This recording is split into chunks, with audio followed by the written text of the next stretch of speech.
Welcome back to my channel কালো মিষ্টি। তো আজ আমি তোমাদের এই ভিডিওর মাধ্যমে দেখাবো বসিরহাটের কাছে রঘুনাথপুরে গড়ে ওঠা হংকং চিলড্রেন পার্ক, আর তার সাথে সাথে এখানে কিভাবে যাবে, কত টাকার টিকিট, পার্কের ভেতরে গিয়ে কি করবে, সমস্ত ইনফরমেশন এই ভিডিওর মাধ্যমে দিতে চলেছি। তাহলে স্কিপ না করে পুরো ভিডিওটা দেখতে থাকো। ঘড়ির কাঁটায় যখন বিকেল 4:30 তখন বাড়ি থেকে হংকং পার্কের উদ্দেশ্যে বেরোই। আজ আমি বসিরহাট থেকে হংকং পার্কের উদ্দেশ্যে যাচ্ছি। বসিরহাট ব্রিজ থেকে রঘুনাথপুর মোড়ের দূরত্ব প্রায় 2.5 থেকে 2 কিলোমিটার এবং রঘুনাথপুর মোড় থেকে হংকং পার্কের দূরত্ব 1.5 থেকে 2 কিলোমিটার, আর বাইকে সময় লাগে 15 থেকে 20 মিনিট মতো।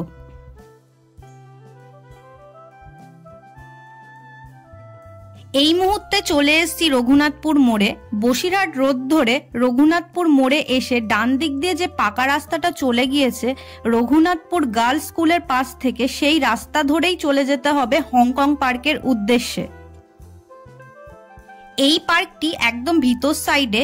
যখন তোমরা এখানে আসবে কাউকে রাস্তাটা জিজ্ঞাসা করে করে আসতে হবে। প্রথমবার যদি এই পার্কে কেউ আসে তাহলে তার রাস্তা বুঝতে একটু অসুবিধা হবে।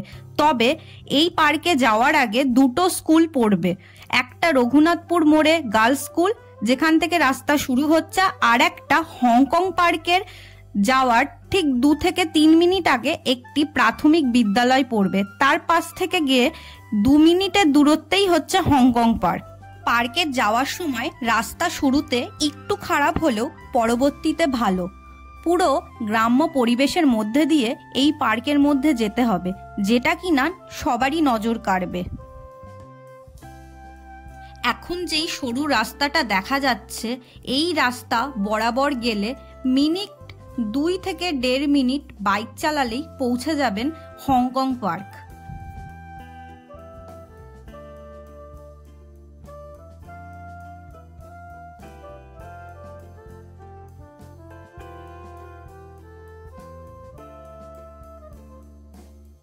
তো কথা বলতে বলতে পৌঁছে গেলাম হংকং চিলড্রেন পার্কের সামনে।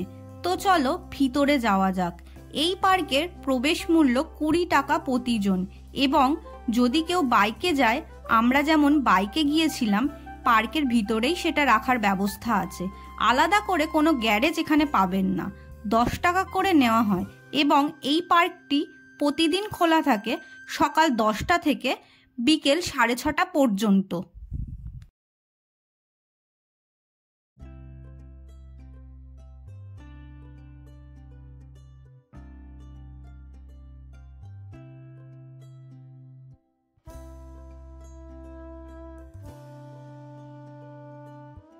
এই পার্কটি সুদূর জায়গা নিয়ে গড়ে উঠেছে।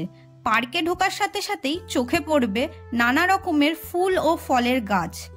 30টারও বেশি ফুল গাছ এবং 15 থেকে 20 রকমেরও বেশি ফল গাছ এই পার্কে আপনারা দেখতে পাবেন। যারা গার্ডেনিং করতে ভালোবাসেন তাদের এই জায়গায় আসলে খুবই ভালো লাগবে।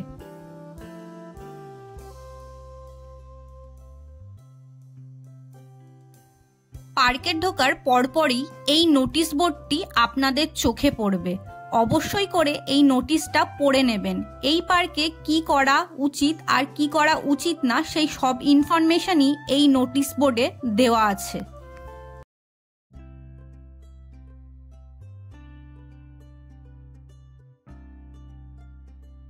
পার্কের রাস্তা ধরে সোজা বরাবর হেঁটে এলে বাম হাতে পড়বে এই ঝিলটা।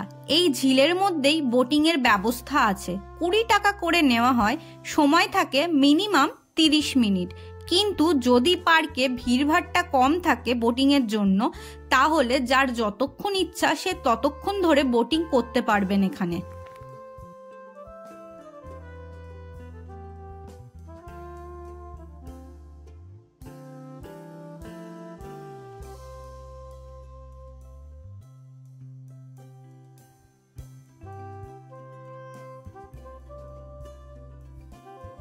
এই পার্কটির সৌন্দর্যতা, নীরবতা মন কেড়েছে এখানে আসার প্রত্যেকটি মানুষের। তাই খুব কম সময়েই এই পার্কটি জনপ্রিয় হয়ে উঠেছে মানুষের কাছে। যদি কারোর বাড়ি বসিরহাট কিংবা রঘুনাথপুরের পাশে হয় তবে একটি বিকেল এখানে অবশ্যই ঘুরতে আসতে পারেন।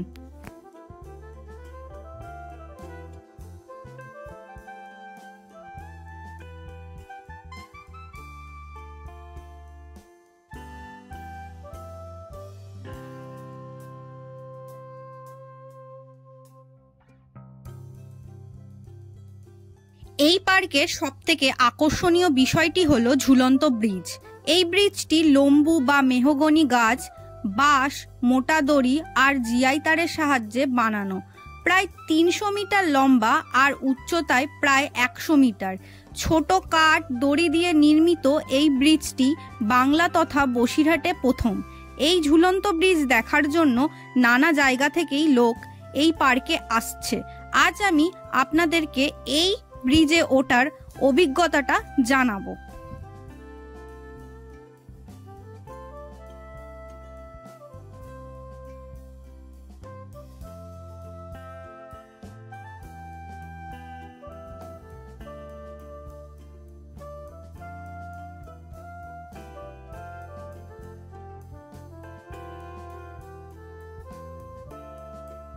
এই ব্রিজটিতে ওঠার জন্য দুটো দিক আছে, যে যেদিক থেকে ইচ্ছা সে সেখান থেকে উঠতে পারে।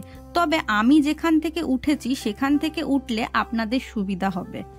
ব্রিজটিতে ওঠার সময় আমার খুব ভয় করছিল, তাও মনে সাহস নিয়ে উঠে পড়ি। ওঠার কিছুক্ষণ পরেই মনে হতে লাগলো উঠে মনে হয় ভুল করেছি। তবে কিছুটা যাওয়ার পর আমার ভয় একদমই কেটে গিয়েছিল। তাই আপনাদেরকে বলবো প্রথমেই ঘাবড়াবেন না, ধীর স্থির হয়ে এই ব্রিজে উঠবেন, তারপর আস্তে আস্তে ভয় কেটে যাবে। এই ব্রিজের মাঝখানে দাঁড়িয়ে পুরো পার্কটির সাথে সূর্য অস্ত যাওয়া দেখার অনুভূতিটাই আলাদা ছিল।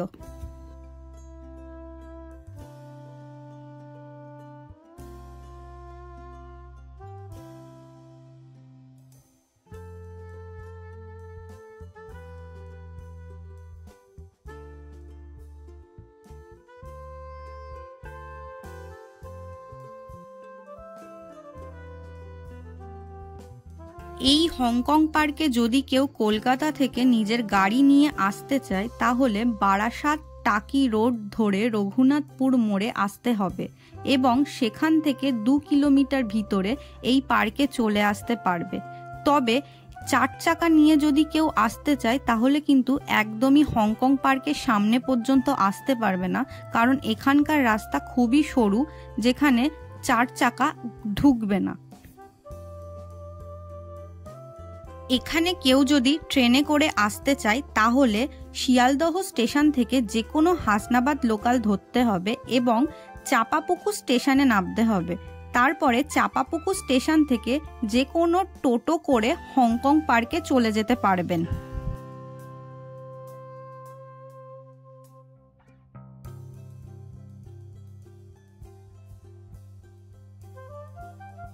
এখানে যদি কেউ শীতকাল কিংবা অন্য কোনো টাইমে পিকনিক করতে আসতে চান তাহলে আমি ডেসক্রিপশন বক্সে এখানকার নাম্বার দিয়ে রাখলাম, আপনারা যোগাযোগ করে নিতে পারেন।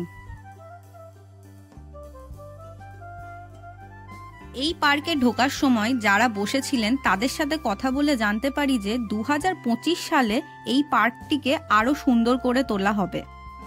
যেমন ঝুলন্ত ব্রিজ একটা দেখা যাচ্ছে এখনো পর্যন্ত, তেমনি আর একটা ঝুলন্ত ব্রিজ ওই ঝিলের ওপরেই হবে, যেই ঝিলটাতে আপনারা বোটিং করতে দেখেছেন। আর ওই ঝিলের মাঝখানে একটি 5 তলা বাড়ি মতন করা হবে। তো সেই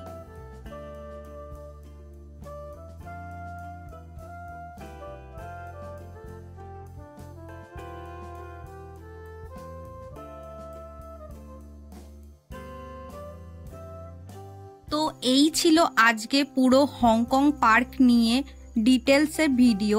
আশা করব তোমাদের এই ভিডিওটা ভালো লেগেছে। যদি ভালো লেগে থাকে তাহলে অবশ্যই লাইক করো, কমেন্ট করো, আর আমার চ্যানেলে যদি তোমরা নতুন হয়ে থাকো তাহলে অবশ্যই চ্যানেলটিকে সাবস্ক্রাইব করো।